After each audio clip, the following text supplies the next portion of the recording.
É um prazer estar aqui como moderadora dessa palestra sobre esse tema, que certamente é o tema mais importante da questão ambiental. Não é um tema, né? É toda a história da humanidade neste momento em que nós chegamos, né?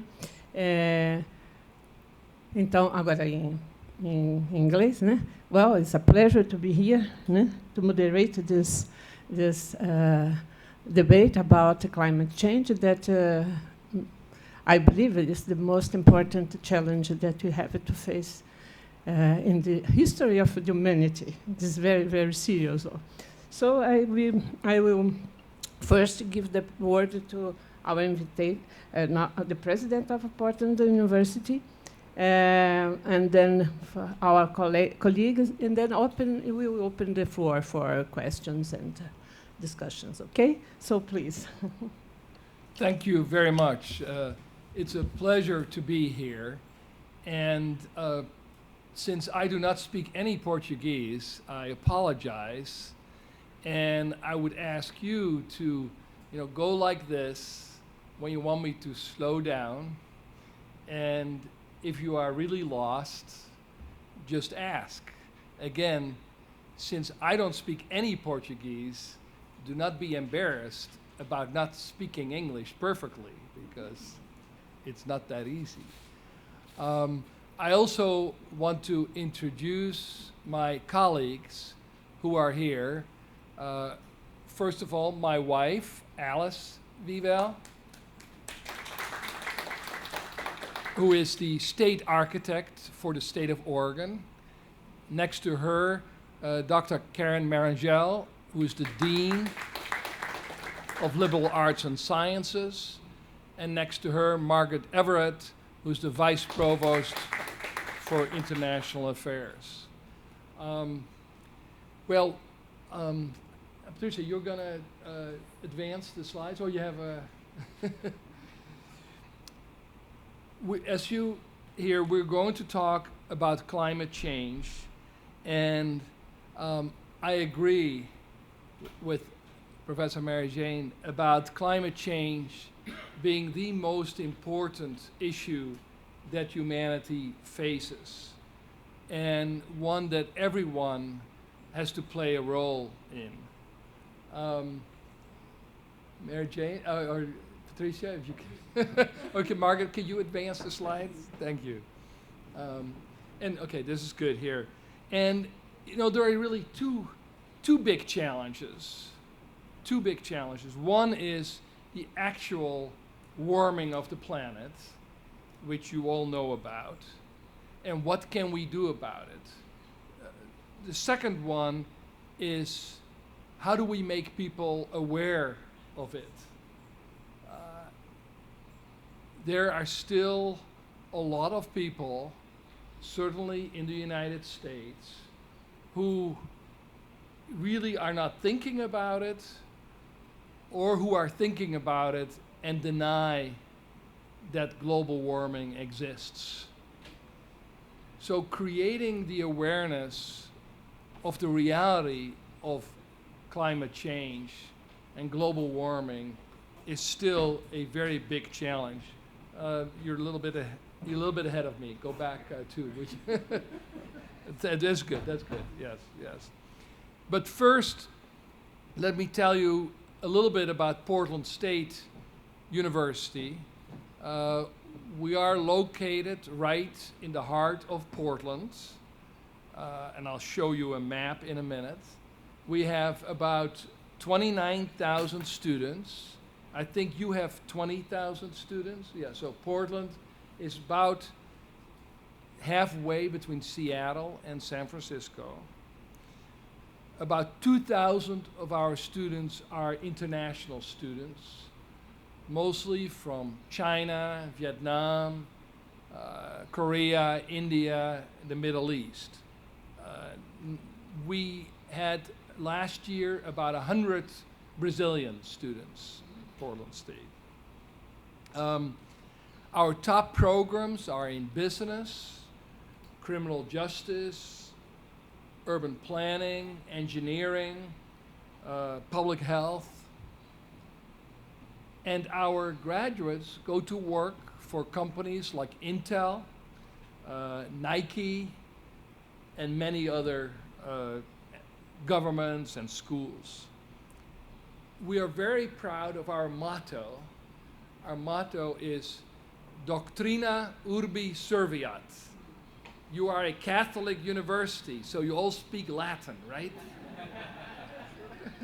Doctrina Urbi Serviat, which means let knowledge serve the city. We believe that we have an obligation to think about what we do makes Portland a better place, and in doing so, makes all urban areas a better place. Portland has about 600,000 people in the city and 2.5 million people in the metropolitan area. So Sao Paulo is, 8 times bigger than Portland, so it's very different. We are known for our how easy it is to have a good quality of life. Traffic is not too bad, things are close.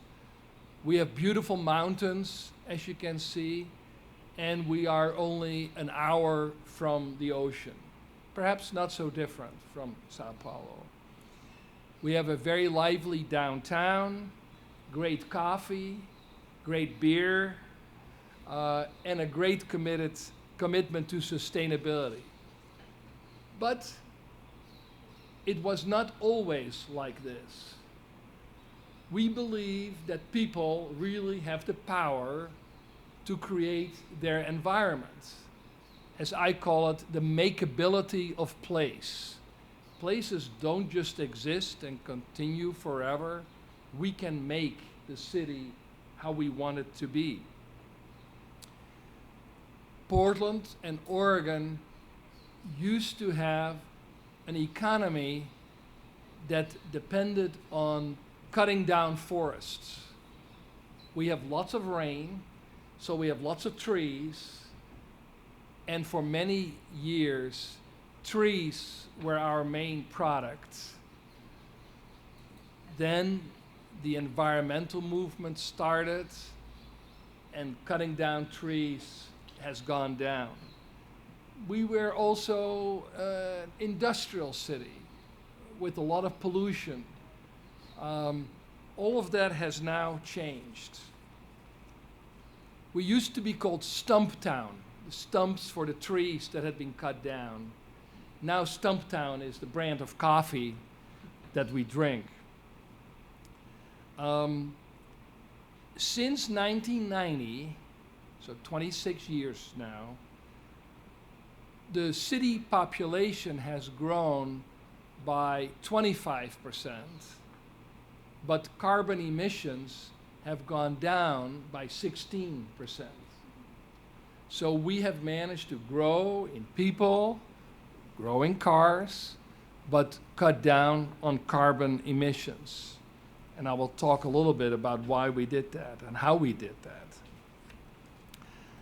We have very much focused on intentional design, intentional planning, creating high density.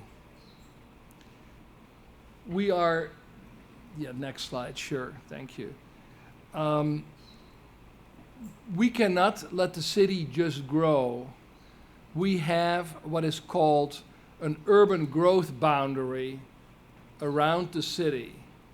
So you cannot build outside of that boundary, which preserves agricultural land, preserves natural land, and forces the city to become more dense. Now, Sao Paulo is very dense. We saw all the apartment buildings. Portland is not as dense, but much denser than many other American cities. When you have density also, you can have less auto transportation, more bike riding, and more public transportation. This is a picture of part of our campus, and you can see here the streetcar, the tram, goes right between our buildings. I will come back to that later. Now, to reduce greenhouse gases, increase public transportation, increase density, you need to have a commitment. Portland State is one of the founders of the President's Climate Commitment, the University President's Climate Commitment. There are 650 universities in the United States who have signed the climate commitment, which requires the university then to make a plan for how we are going to become net zero for carbon emissions. And you have to say by what date you will be net zero. 2020, 2030, maybe 2040, but you have to become net zero in carbon emissions. Interestingly, the Catholic universities in the United States have their own group, separate group, but similar kind of goals for getting to net zero reductions. Now, we are not just doing this for Portland State and for ourselves. One of our programs is called the Urban Sustainability Accelerator, abbreviated as USA,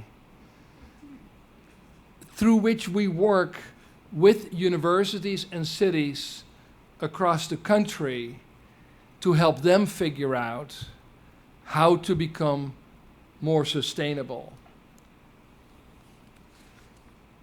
I will just talk about a few of the other programs that we do. We have dozens, perhaps hundreds of programs, but I can't talk about all of them. One that we have had for 20 years is Community Environmental Services. It's a program with our students that helps large organizations to analyze their waste, analyze their garbage, and figure out what can be recycled, what could be reduced, and what has to go to landfill. So we work with the airport, with the port, with cities, to help them figure out how to become more sustainable. Another program that we have is the Climate Science Lab, which focuses on extreme weather events. As you know, as part of global warming, there are more extreme events.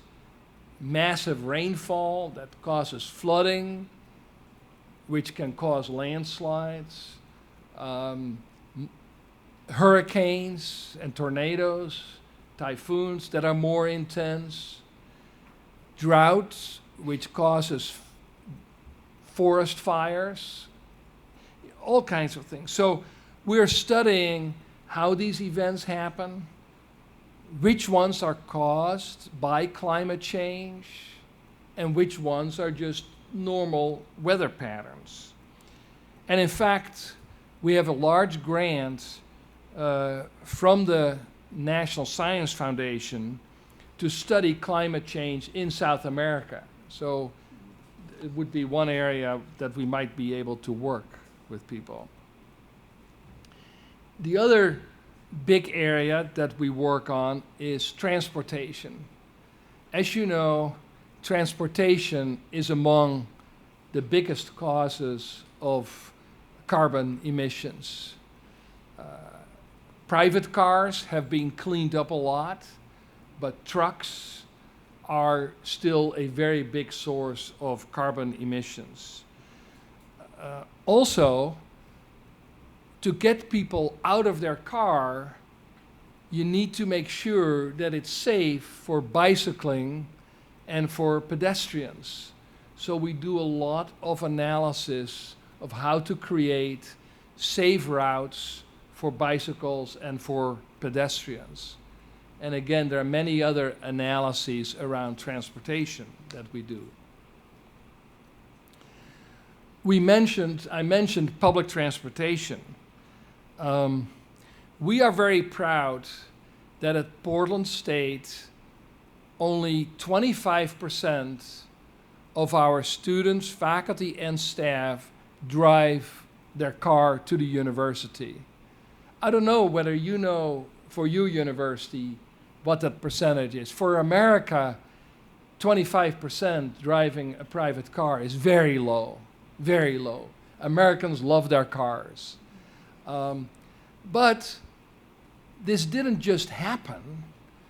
We, as a university, paid money to the city to build the buses, the streetcar, and the light rail to come to our campus. And as a result, the 4 busiest stops of the public transportation system are on our campus. And now, because we are a node of transportation, every future line will connect up with our campus. But we paid for some of that. The other way is about making the campus friendly for bikes. Nike paid for these bikes. That's why they're orange, because that's the Nike. Well, they're really orange. Okay, I'm not colorblind. The slide is colorblind. They're really orange. So Nike paid to create throughout the city these bike stations so you can rent a bike and ride it around. We also work very closely with the city of Portland. It's called the Climate Action Collaborative. We received money from a foundation so that jointly, every year, we can sit down and talk about joint projects that the city wants related to sustainability and that our faculty and students can work on. So we have teams of students working on this. We have a green building research lab which can test out the best ways to use wind power, solar power, green roofs, how to recycle rainwater, how to reduce lighting to be more energy efficient, and so on and so on. Perhaps most importantly, all of our buildings that we have built in the last 10 years are built to very high environmental standards. We have the LEED system, I don't know what you have here, which can give you a silver, a gold, or a platinum rating. All of our buildings have to be silver rating, but all the new ones are actually platinum rating, to make sure, again, that they use local materials that come from nearby, very energy efficient, using solar power, recycle water, and so on. Similarly, we have, there you go, green roofs, both with solar power and with plantings on it to manage stormwater, keep the buildings cooler, and they are, of course, great teaching tools for our faculty. And our students. This is very important. All of our students have to learn about sustainability. They do not necessarily have to take one particular course, but we have 200 different courses that are listed as being part. Does that mean my time is up? 200 different courses that contribute to people's awareness of sustainability. And so we know that by taking one or more of those courses, students will learn about both issues of climate change and their possible role in promoting sustainability. Focusing on sustainability is good for the world, it's good for our students, it's also good for our reputation. And as the president of the university, I care, of course, about our reputation. This is a big national ranking, and we are at the 100% score together with these other 5 universities. As you can see, Stanford and George Washington University, Columbia University, very highly ranked among the most prestigious universities in the United States. So we are right up there with them, and we're very proud of that. We also, US News and World Report, which creates rankings every year, ranked us number 9 in the country. And remember, there are 4,000 colleges and universities in the United States, so 9 is pretty good. As being among the most innovative schools, and it is for sustainability that we are ranked so high. The Princeton Review ranked us number 11 in the top 50 green colleges in the United States. So it helps us attract students both from Oregon, from the United States, and from abroad who care about sustainability. We know this is happening. This is not Portland, fortunately. This was Miami recently.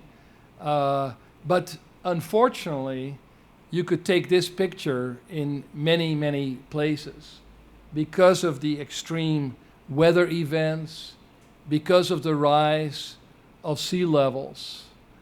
I grew up and went to school originally in the Netherlands, a country where half of the country is below sea level. So we know about the rise of sea level and the consequences it can have. So whatever the specifics are in Portland, in Sao Paulo, we know that there is a common cause, climate change, global warming, that we can work on together. So I'll be happy after the presentation by Professor de Hoyos to take questions and hear more from you about what you see that your university is doing and could do and how we might collaborate. Thank you very much.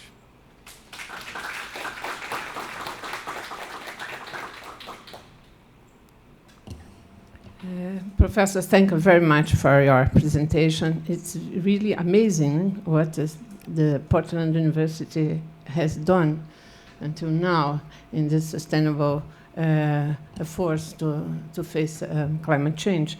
And I think that we are very, very far from that here in Brazil and also in Pontifícia University Católica. So it was very good to listen from you all about that.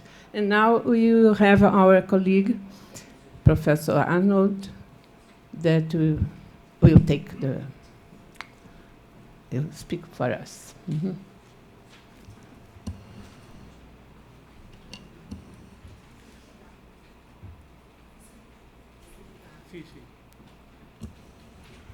Well, it's a great opportunity and honor to have you here at these times. We are living with these extreme weather events and everything else. So we thank you for coming, and we could talk a lot about what kind of partnership we could establish in order to help at the local or global level. As you were mentioning, Portland is already trying to get involved more and more regarding the local environment. the city environment, and this is a great opportunity for us to start talking about what we have been doing. No?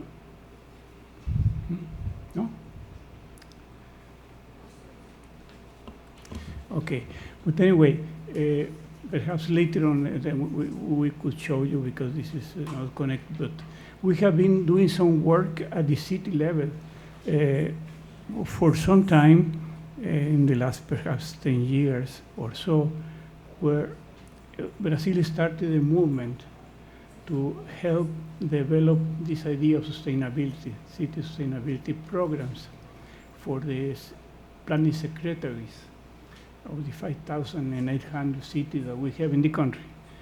And there is a very important group here called NET São Paulo. And they established this network, and they actually asked the mayors to get involved to the extent that you were mentioning. So write a letter that they will define some goals for the period of government, and they should actually accomplish their goals during this period. So for that purpose, we do have already a program, and with that and everything that we have been working with our students to analyze the 5,000 cities, small cities, most of them, to what extent are they already moving in direction to sustainability. And we could later on show you that. We didn't know that you were working at the local level, so that's why we didn't prepare, but we can try to go into the site where everything is located, so it's available for everything. So we already have that for cities. And more recently, and then we are going to talk about that, we started a group that has to do with what you were mentioning later on, to try to help also our countries, not only Latin America, but also Portugal and Spain.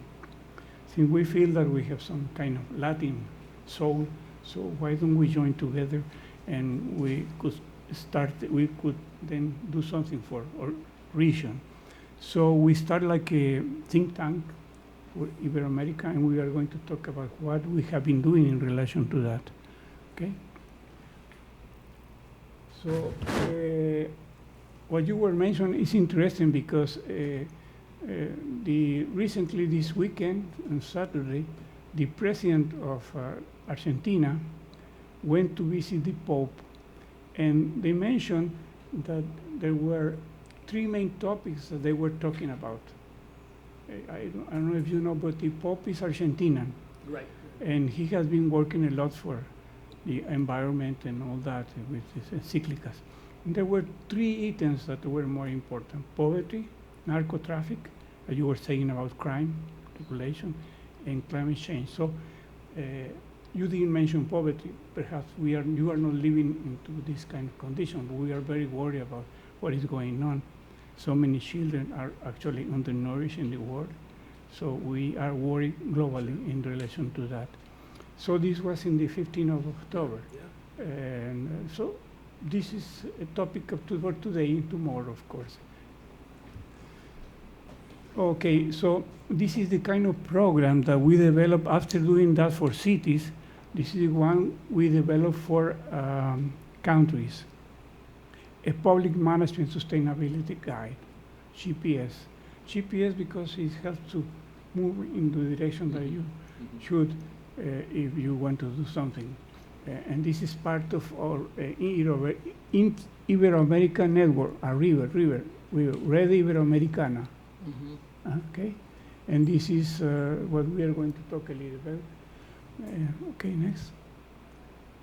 So this is the site where we have our Cátedra, and everything is there. Then you can get the email, and then everything is in there available. Okay.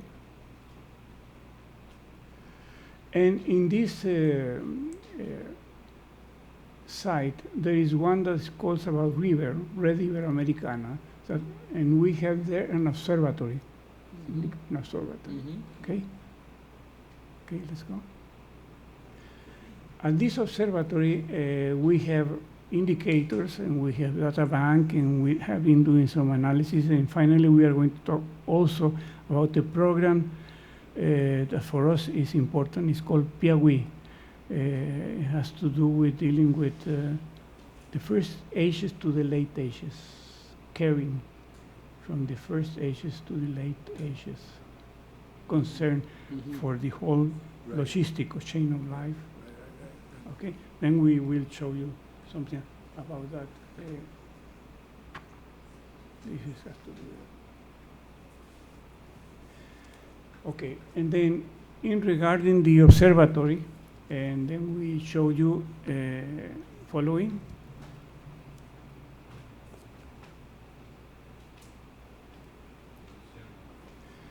This is the program, and this was the one we started with cities, and it's available there now for countries. Okay. Observatory. Okay. Next one. Okay. These are we defined 15 topics, 15 dimensions: shelter, basic resources, security and peace, health and environment. The next one. And we have one on climate change and resilience, which have to do with this type of topics that you were mentioning.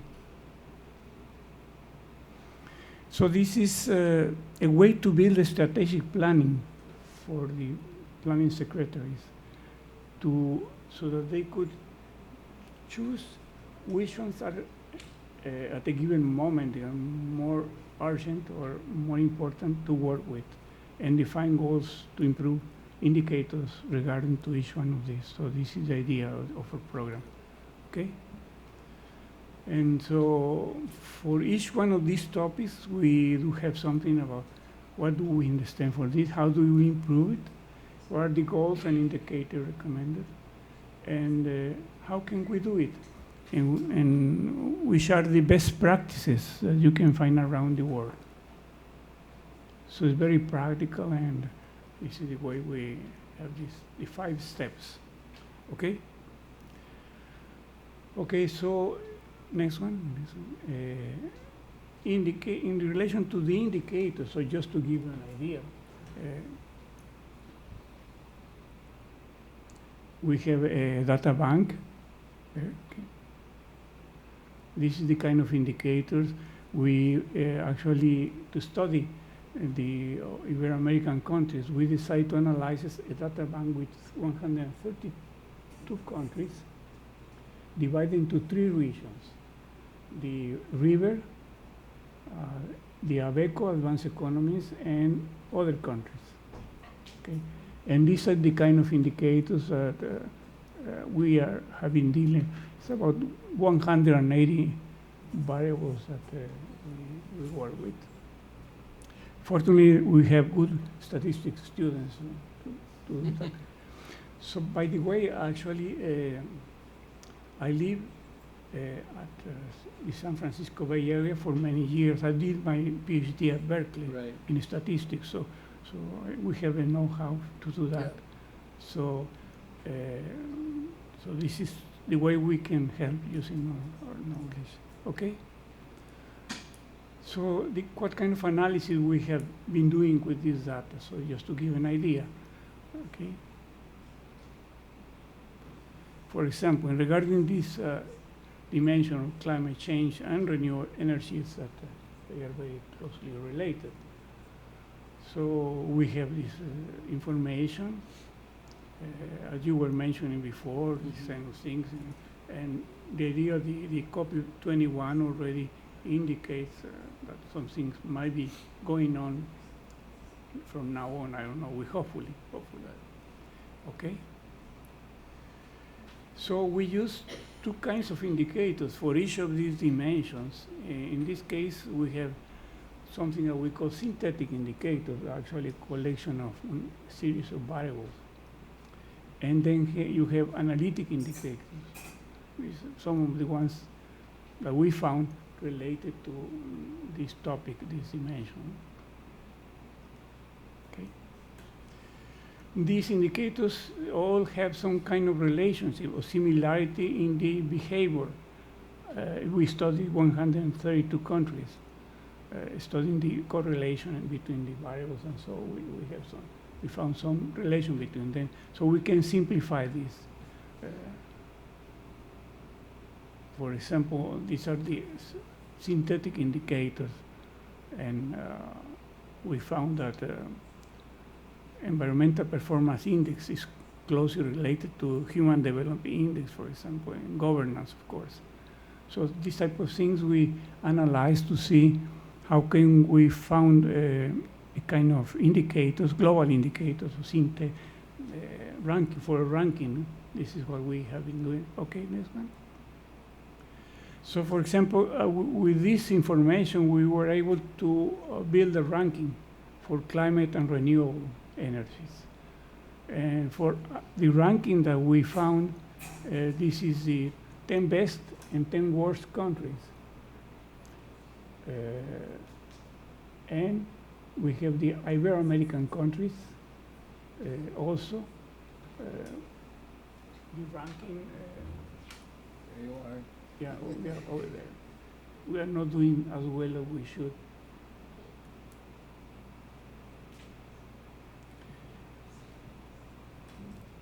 So this is just to give, we have the ranking of all the one, including USA, but we didn't, it's not included in the 10 best, neither in the 10 worst, so don't worry.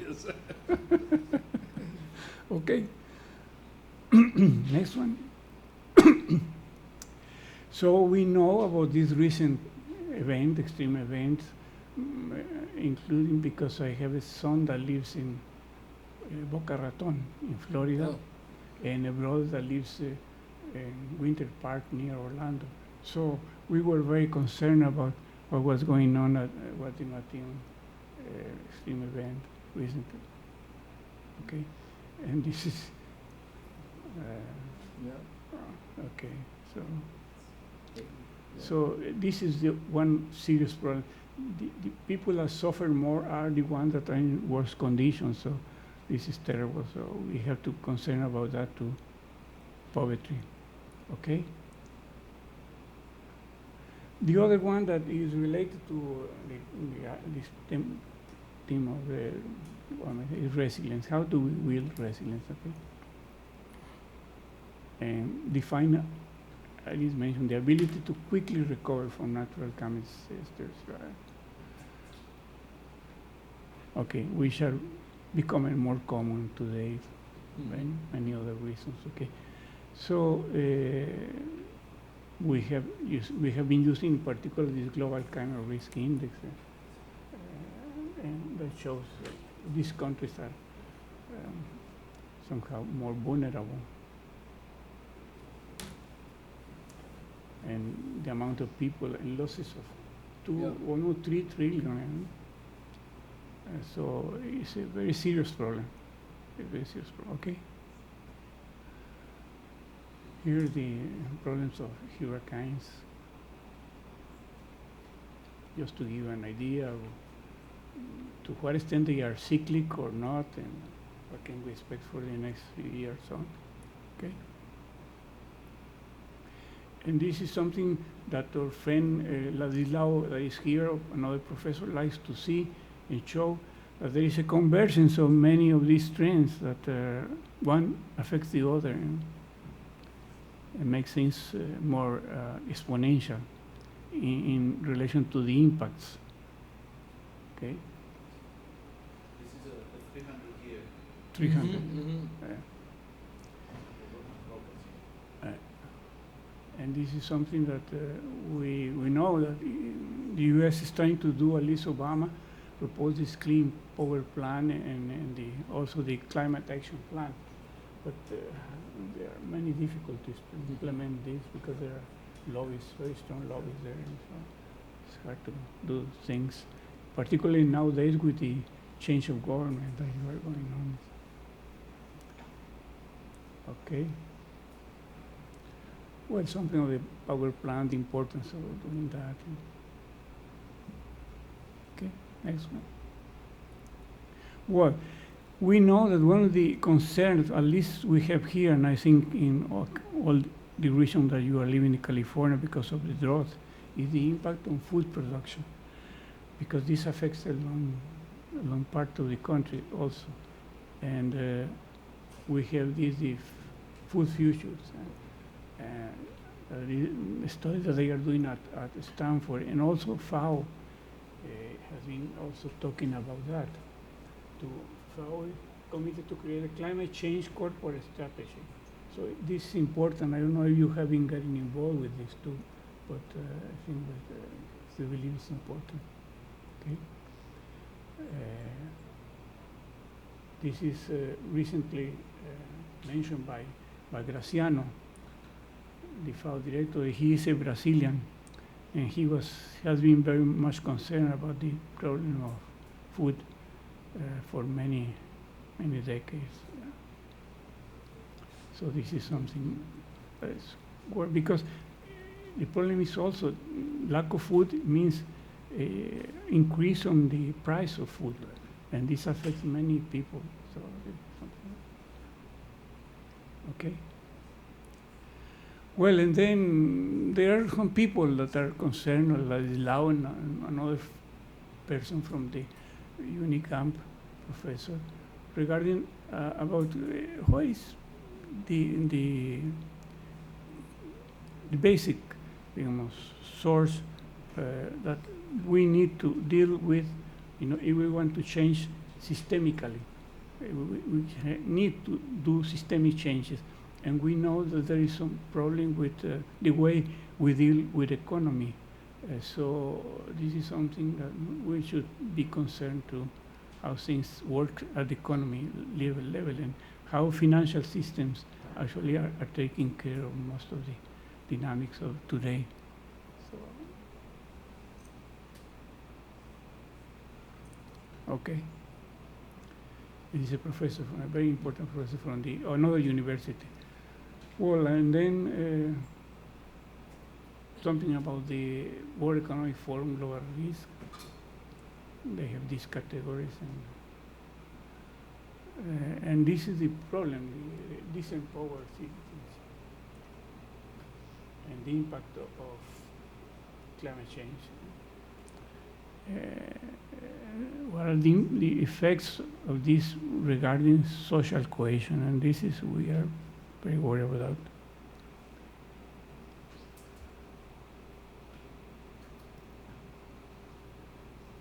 Okay, next one. Now, there is something else that we need to talk about. The idea is that, well, how we can use technological advances that are very fast in order to help better the situation. So we need to see about how things are going on and what can we do to improve our situation using advances in technology and everything else. Okay. Okay. As we mentioned, we deal with this data bank of 132 countries, and these are the resilience indicators, okay? And we will deal.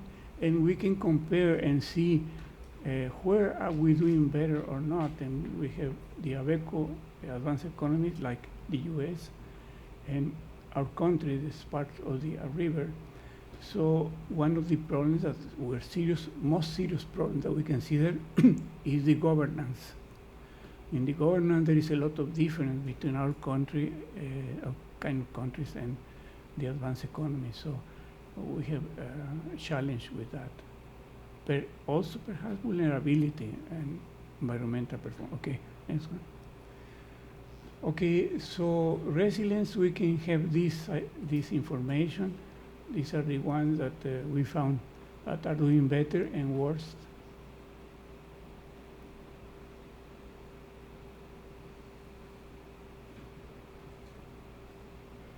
I would expect perhaps,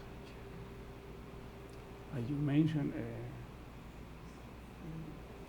we have been mention that. Okay, next one.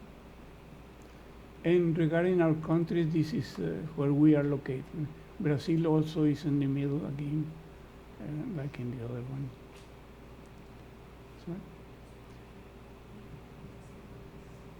Was it the same? Okay. Next. Well, and then we come into the new Sustainable Development Goals, the 17, and we have also doing some work regarding that. This one defined more recently, and this is what we have. We actually work dividing in these 5 topics, general topics that were suggested: people, planet, prosperity, peace, and partnership. We are here to work with partnership, so it's one of the topics here. Okay, and these 17 goals might be related or close to one of these items. Okay, and so we did a study of that too, and using our 15 goals, and then we got into this conclusion here. We found this relationship between our goals and these 5 main topics. Okay, next one. People, which one are doing better and worse? Okay, next one. Planet, prosperity, peace, and partnership. Okay, so, and then we build a rank for the whole 5. Okay, next one. General ranking is this, the worst and the best. And then the next one. And then for Ibero-America, we have this.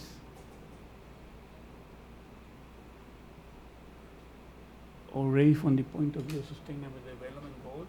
Okay, next. And then we have a map too. So some of them, the colors are not very good because the yellow seems the same. It's not that so. Okay. So we don't know how are they going to tackle climate change. Okay. This is it. Thank you. So this is it.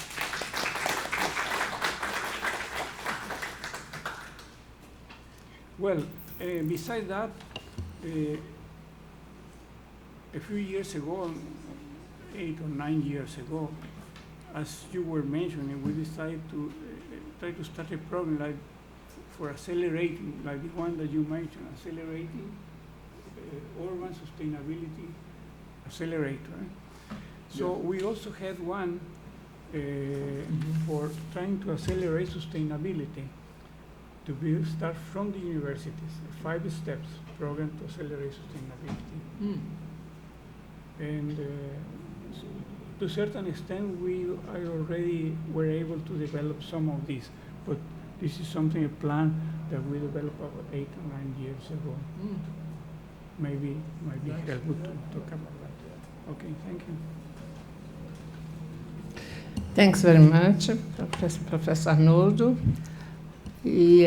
Now we will open the floor for comments, for questions, to debate all these ideas and the studies that have been made here in our university. So,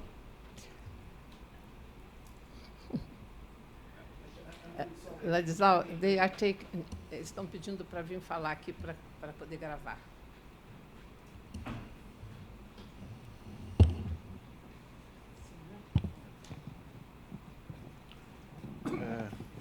I'm sorry I was late at help, but I have a great interest in Portland development because it's not only the university, but it's the city and and the way you've created a kind of citizenship where you own the city. It's not the city that owns you in a way. I'd like you to comment on this because we've been trying here to make universities, let's say, a little less diploma-oriented and more oriented towards enriching the region in technological knowledge, in the whole transformations that can be made, a kind of osmosis between the academic and the university area and city or regional development, particularly how you work to have informed citizens. Without this, we hardly have any real citizenship. And actually, we're still very weak in this. We have some experiences in Santa Catarina, in particular, in some Bahia experiences, but basically, we are still universities in the very traditional way, let's say. Yeah, that's a great question. And during your presentation, which presents an amazing amount of overview of important data on so many aspects that are related to this question that we're discussing, whether it's climate change narrowly and sustainability generally. You know, the question that is always important is what are the key drivers of change? Obviously, we know information matters, technology matters, governments matter, citizens matter, and having a sense of what are the critical levers of change in a particular place and at a particular time is really important. And you know, whether we study that in public administration or political science or whatever, we know that continues to be a great challenge. Where does the change really come from? In Portland, it was very interesting. Portland, among American cities, according to studies like Robert Putnam at Harvard, Portland is considered to have the highest amount of social capital. People deeply engaged with each other, deeply engaged with public issues. And what is important, that was not always so. Now, when you talk about Portland, many people say, oh, well, that's Portland. Things are different there. But it's not. Participation and civic-mindedness is not in the water. You know, we aren't born with it. It was created. And what Putnam suggests that the single biggest innovation that took place about 30 years ago, that until 30 years ago, Portland was no different than most other American cities, either in its social capital or in its planning practices.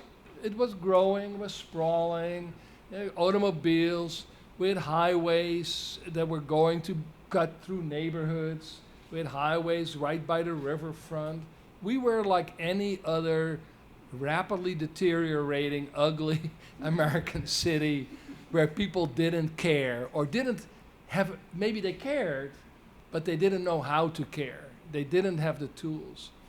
The key innovation was that the city, the mayor, Tom McCall, developed neighborhood planning associations that on a neighborhood basis were given a lot of power and authority about the physical planning, the transportation planning, the parks in their neighborhood. And the city department assigned planners, including students from Portland State, to each of those neighborhoods so that they really would have staff and professional help. Because if you just tell people, okay, you're in charge, and then you go away, you know, nothing much is going to happen. They actually allocated resources to it. And that then led to the movement to stop some of the major new highways that would have destroyed neighborhoods. It led to the tearing down of a big highway so that the waterfront was opened up to parkland.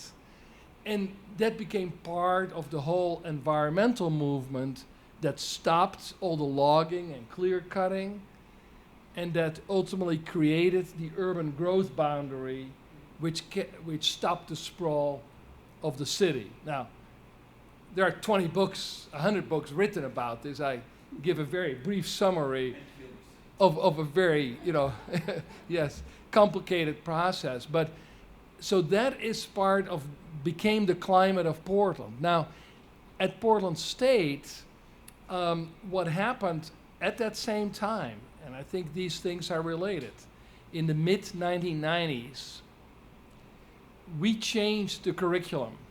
We literally changed the nature of what was taught and how it was taught. And there were two key aspects of that.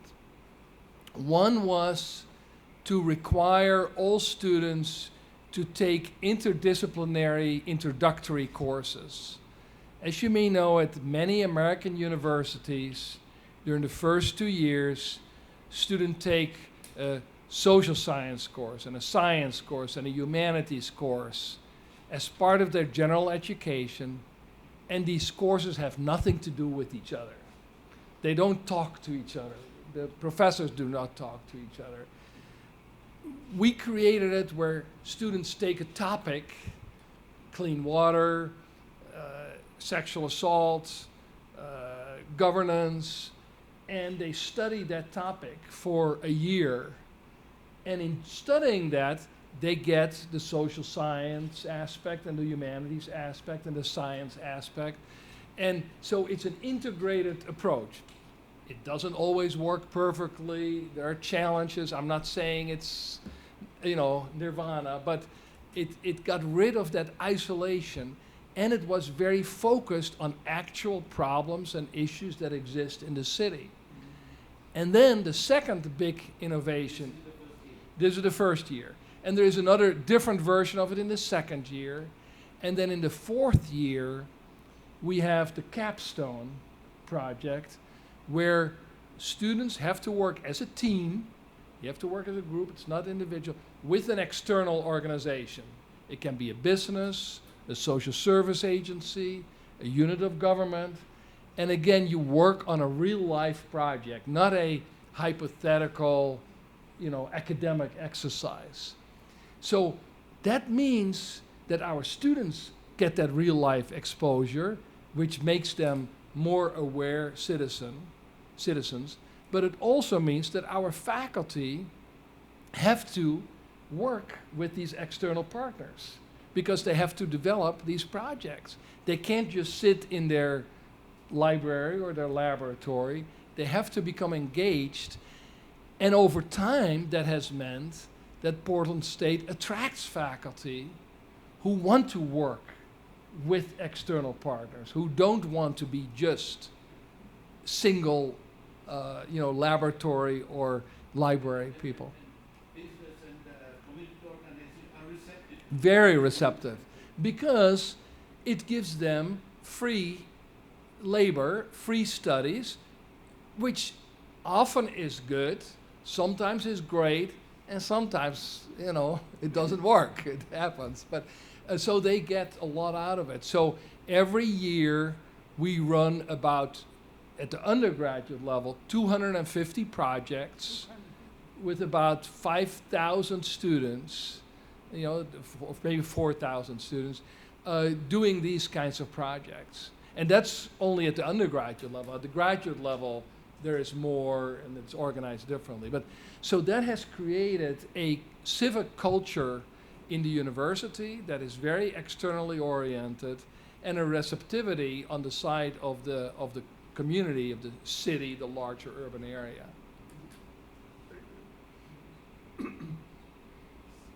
This.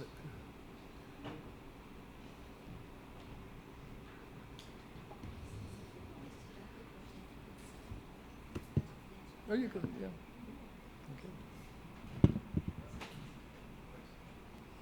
Okay. So I have two small questions.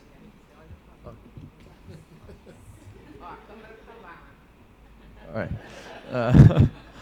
The first one it was about the last debate for next America's president, Oh. and just a curiosity, and because Trump said that he would give support to the coal mines and gas mines, the employees, to create more jobs and all this stuff, and Clinton said that she would support creating more renewable energy. And so, what do you think about like the future should be with all these two candidates?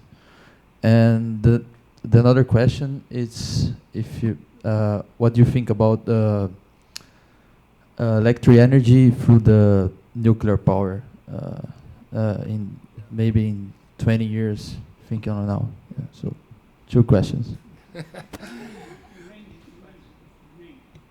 Oh, my name is Pedro. Student from PUC. Okay. I study here. It's my teacher, my friend too. Okay. Okay. So he told you to ask a very easy question, right? Well, one important thing to remember always is, of course, that what people say during the election campaign and what actually happens, there can be a very great distance on either side. Both Clinton's success, if she's elected, or Trump's success, if he were to be elected, God help us. You know, so you have to always take these things with a certain grain of salt. The problem, of course, for Clinton, who I think from all the polls, she will be elected. The odds are very small that Trump will be elected. But her ability is to make changes is going to be limited depending on what happens with the Senate and the House of Representatives, right? The Democrats have a chance of winning the Senate. It's still 50-50 whether they will win. Their House of Representatives, unlikely that they will win. So there are going to be severe constraints on Clinton. Now, Obama has certainly made a lot of progress. In the last 4 years, he's had, you know, Republican majorities in the House and the Senate. So that's why he's been limited. There has been virtually no significant legislation in the last 4 years. Now, they can do things with executive action, but that's really going to put a constraint on what can happen. So, you know, that's on that. But, you know, we're all worried. But at the same time, when you look at the polling numbers, unless something crazy happens in the next 3 weeks, and we hope not. On the nuclear issue, that's been a very tough one for many environmentalists because, you know, you're sort of choosing between two evils in certain way. There is a new group led by business people and former governors in the United States with very reputable, thoughtful people who are reopening the debate about nuclear power. Really, the last 20 years, if not longer, 30 years. Actually, 3 Mile Island was in 1979, I think. Since then, there has been new nuclear reactors built, decommissioning of existing ones. And this group, the former governor of the state of Washington, is very involved in it. These are not crazies, are pushing very hard that in the context of concern about climate change, we have to reconsider nuclear. And I think it's a valid argument. I'm not an expert on it. I'm not, you know, so I don't proclaim on it myself, but it seems that given the energy needs that are there, you know, we have to think of all alternatives. We cannot just dismiss. In Oregon, we've had a big debate even about coal. Montana has a lot of very good hard coal that is exported to China. And the coal trains go right through the Columbia River Gorge, right by Portland. And if China were to use that coal, it would drastically reduce carbon emissions compared to the coal that they now use. So again, it's the dilemma, should we allow that coal? Yeah, it's still coal, but it's better than what China now uses. These are not, if it were easy, it wouldn't be interesting. It's the same with the wind power that is generated in the eastern part of Oregon. So we have to build power transmission lines through some of the most beautiful wilderness areas in the state. So there it's not so much about carbon versus carbon, but it's carbon reductions versus environmental degradation. These are, I think, very real and very challenging questions that are where I don't think the answers are easy. I don't know whether you want to comment on this. You must have similar dilemmas here. We do have a friend called Paul Huervos. He used to work at the National Science Foundation for many years. He's retired now. But he came several times here to Brazil to try to promote solar energy, space solar energy. And he always mentioned technology is already for that. We can do that, use to space solar energy in many countries, and particularly in Brazil. But the interests are so strong and heavy that nobody is able to do something. And so there is technology for that, very much better technology.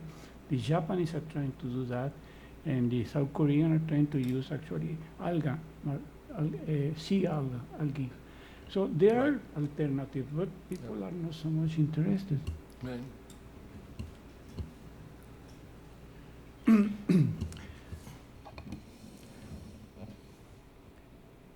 No? No questions? I would like to make a comment about nuclear power. I would be always against it, because I believe that even if you consider from the point of view of the carbon emissions, if you consider the whole cycle, the extraction of uranium, and then the building of a nuclear plant, then the use, then at the end, when you need to, I don't know if in English we say the same, discommission, when we have to close, that means lots of carbon emission. So it's not true that the nuclear plant is carbon emissions free. It's only if you consider only the nuclear plant as such. But if you need, for instance, to maintain all the water that is necessary to maintain cold, the nuclear plant, that means also energy. And depends upon where this energy comes from. Right. So from this point of view, I think that if you are thinking really in substitute some energy sources from another one that is less carbon, emit less carbon, that is not a good solution. But if you think about what can happen if an accident happens, Sure. an accident happens, and that can be statistically calculated. We have lots of nuclear plants in the world, so we can make a calculation that we will have some other Fukushimas, Chernobyls, and so on and so on. That is not a solution at all. No? I would like to make clear my opinion about that. Yes.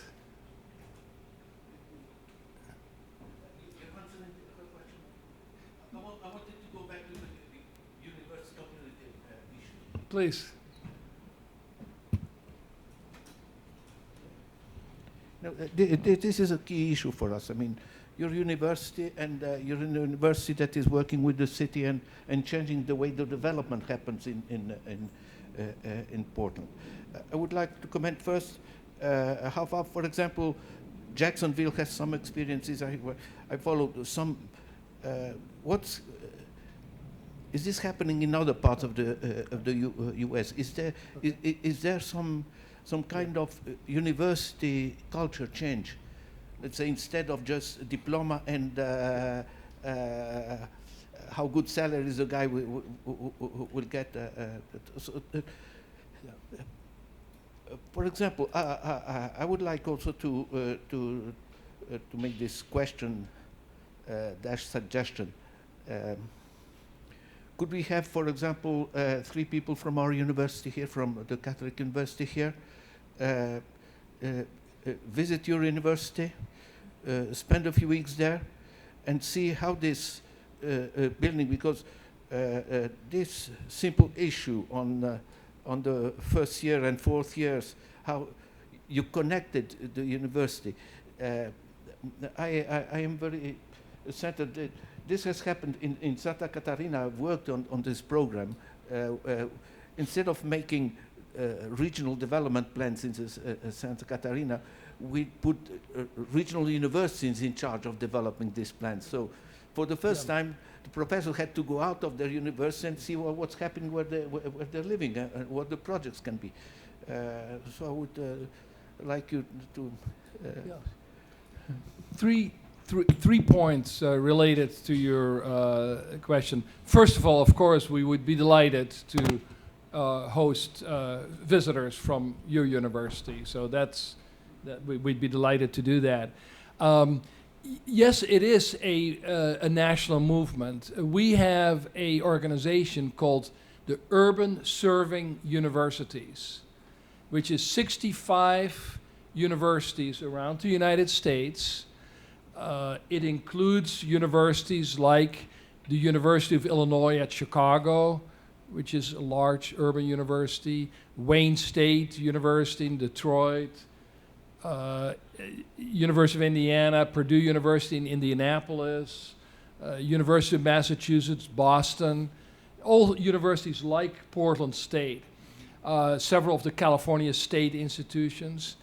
And we deliberately, and so we are a coalition of universities located in cities who very much define their responsibility as being deeply engaged with their metropolitan area, and to connect up in a whole range of ways through working with the K through 12 education system, working on healthcare issues, working on public safety, working on transportation. It differs a little bit depending on the particular university.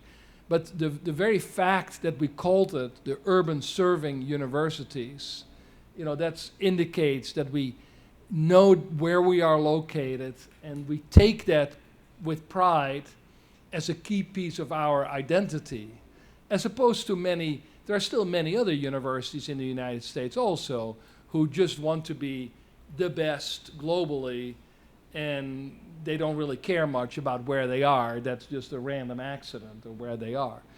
So yes, that is very important. There's a second example of that, a little bit differently. So our commitment is related to the urban areas. In around 15 years ago, there was something called the Wingspread Declaration, which is named for a conference center in Wisconsin, Wingspread Conference Center. And it's signed by, I don't know, maybe 100 to 200 universities. And that's really about the importance of teaching students about civic commitment. That it is not just about the discipline, the specific subject that you study, but that universities have to train students to become citizens of the community and citizens of the country, which means both having an awareness of oneself in relationship to other sectors of society and taking on the responsibility of being a citizen. So you may want to, you can find it on the web, the Wingspread Declaration or Commitment. The third one that I would mention, and it ties back to the presentation by Professor de Hoyos, is that the group that I mentioned of 650 universities that signed the climate commitment, originally it was all about carbon reduction.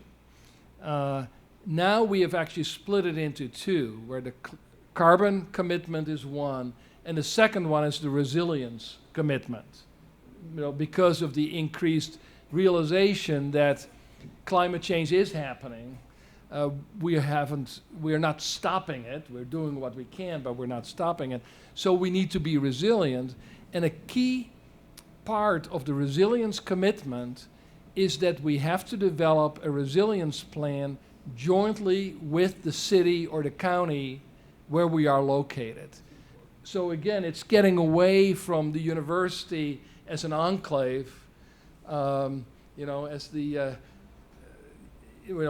but really it's about the partnership with the area where we're located. So I think those are three kind of examples or trends of, yes, we are not the only ones. We're the best at it, of course, but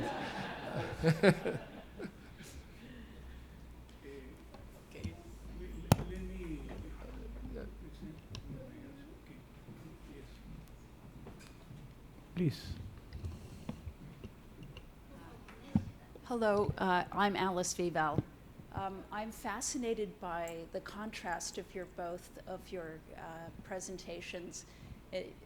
Them's is very American, honestly, very pragmatic, all about solving problems and what exactly we're going to do to solve this problem. That's how Americans think. And Professor de Hoyos, your presentation is about the sense I have anyway, it's about the humanity of the problem, the impact of the problem, and how it's experienced by the most vulnerable, most extremely. So I would ask you, Professor, what your advice is to America about how we should think about the humanitarian impact and what we can do to advance our leadership role. And you, Professor, with I think the moral authority that you have and the Catholic Church has to address this question. Thank you.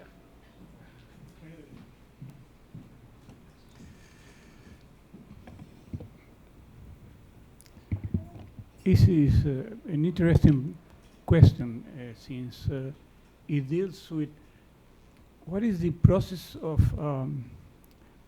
our own development and evolution. And I think the time has come, and this is why we have been able to do more than we were expected to actually become involved with this time of items that you were mentioning. For example, the fact that we have a Pope today that is very much concerned with the people, with the real conditions that we are living today, and knows very well, because of his own experience, what can be done and what should be done nowadays. So this helps us to awaken. I think we need to awaken to our basic feelings of humanity. And there are many people already working on how to find out the real roots of human feeling. The president of the World, organizer of the World Economic Forum, actually mentioned recently that he feels that we shouldn't think about human development, but humane development. Humane development. So he is concerned, he is aware that this is an important issue, that it comes a time that we should be more involved with that and develop these real feelings for humanity are essential for now, for us today. So that's why we have many things doing. In particular, as you can see, this project that we developed, and we were going to talk with you later on, it's called Piawi.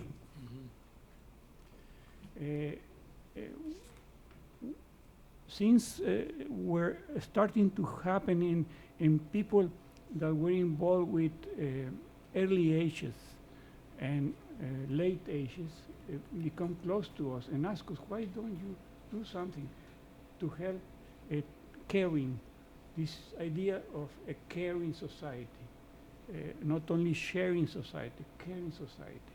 So we developed this program, and this is for also for Ibero-American that you can find there on our site, trying to look for better conditions, well-being conditions at the level not only local but global. We know that it is very important to develop this social capital, but we also need to develop humane capital, and this is essential for us. So this is a kind of program that we develop for that purpose. And it is Piawi because it means from the early ages to the late ages, including the middle one, adolescents, knows. And I'm talking about that because next week we are actually having a workshop, as you can see there, concerning what do we expect for the years to come related to the impact of technology and the income gaps that might be happening because of that. So this project is from the Millennium Project that we represent here in Brazil. And it's a think tank for 60 countries that are involved with that. And this person, that's Jerry Glynn, is a friend, and he is the founder, one of the founders of the Millennium Project. And he's coming here and he's visiting many countries, trying to see what can we do in order to deal with this great challenge. I don't know if you are worried in the US, but this is a very worrisome problem.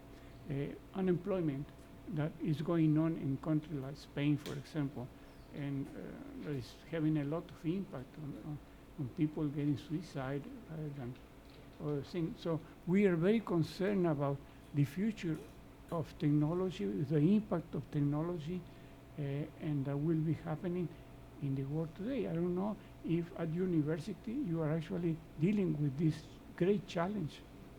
Yeah. Well, and I was going to comment on this earlier. When we started very seriously dealing with the issue of sustainability, we took the broad United Nations definition of that it's about environmental issues, it's about social justice, and it's about economic well-being. And we have the central unit on our campus that organizes a lot of these activities is called the Institute for Sustainable Solutions, ISS, and it's funded and worked with people in sociology, in social work, in education, urban planning, engineering, business, really on similar to your 15 goals, you know, on maybe not all 15, but many things. And of course, we are extremely concerned about all of those things. Obviously, some related to disciplines. The social work people care about racial inequality and income inequality. The people in the School of Education care about education from cradle to career. And the people in the business school care about equalization of business opportunities for women and people of color. So all of these things matter, absolutely. The challenge always is, you know, where can any one institution or any one group of people have the biggest impact? So we need people who work on everything, but then we also need people who focus. So in the last few years, I have pushed the Institute for Sustainable Solutions to focus more and more specifically on climate change because many people, including me, feel that all these other problems are very big, but they have been with us forever. And in many ways, I'm afraid they will be with us for at least a very long time. Climate change is something, it's not a problem of a day or a year, but it is a very specific one that is playing out over a couple of decades, let's say, or maybe over a century. And so that's where I feel we can do a lot. Now, we still have, it's a university. As you know, faculty can do whatever they want. A president cannot tell faculty what to study. All I can do is give incentives. But people will continue to study the whole range of these very important topics. But we're trying to focus it a bit more on specifically dealing with climate change, and then how can a university, in collaboration with its city, deal with the problem of carbon emissions. Not because we think the other things are not important, but again, it's where we feel we can both have a real effect and have a modeling, an example effect.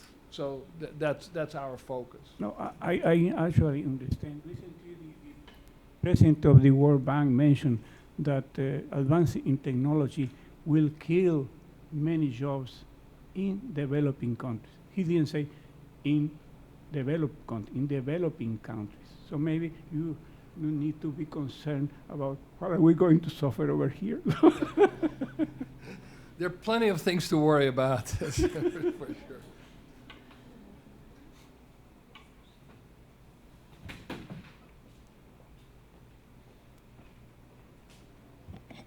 Good morning, my name is Sheila. My first question would be about, first, thank you for the impressive presentation. I was very impressed with how you presented the way you try to work really with every actor, every single actor.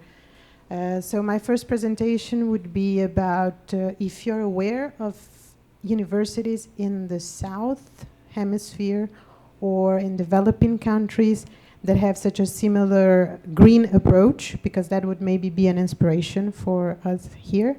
And my second question would be if you could comment a bit on the experience with the private partnership with Nike, and if you would perhaps present it in a lessons learned way, what was a good thing and what didn't work so well, because actually that could also enlighten us a bit here. Thank you.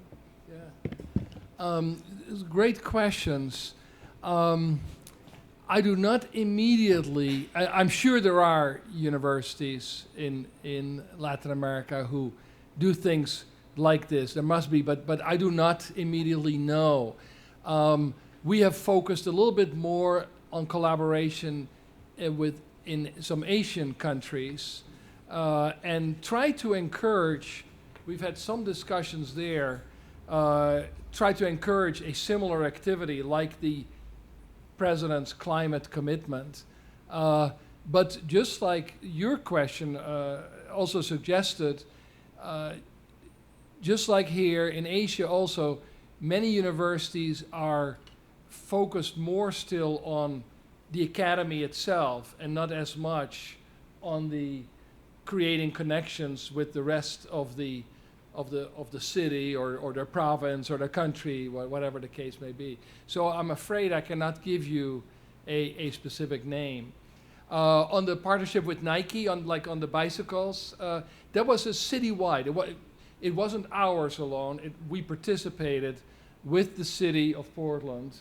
And there are similar programs now in many, in at least several American cities, not with Nike, but with other organizations or privately organized, where they buy the bikes, they are stationed in in 20 locations or 30 or 40 or 50 throughout the city, and you become a member and you punch in your card and the lock releases and you can borrow the bike for an hour or 2 hours and then you can bring it back in a different location.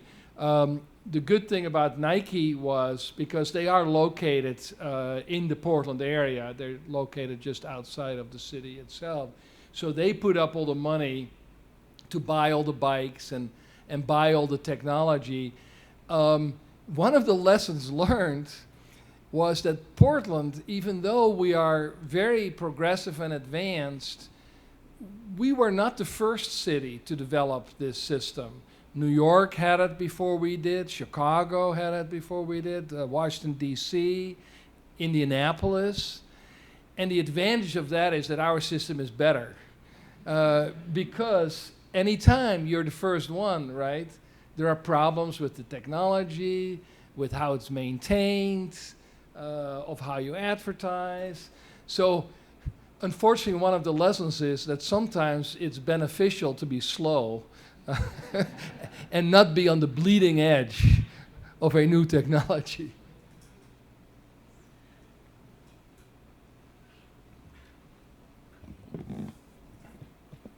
Okay. Do you have any other questions? No? Comments? So I think we must thank very much Professor Wiewel and our colleague, Professor Arnoldo de Hoyos, for their both speeches. And I hope that you have enjoyed this, especially the presentation from Professor Wiewel, because that gives us a lot of new ideas about what to do in our university with a town like that. We just have a major election here, where some of the issues have been mobility in the town and other issues. No? So we have really lots of things to work here in our town, and we are not so we have not this density that you perhaps have the idea to. No, our town is spreading and is not concerned using all the resources that they have in the center, in the center of the town, of the city. So you have a lot. Your speech gives us a lot of ideas about what we can do in this university. I think that Professor Ladislau is thinking about. Okay, so thanks very much. Thank you.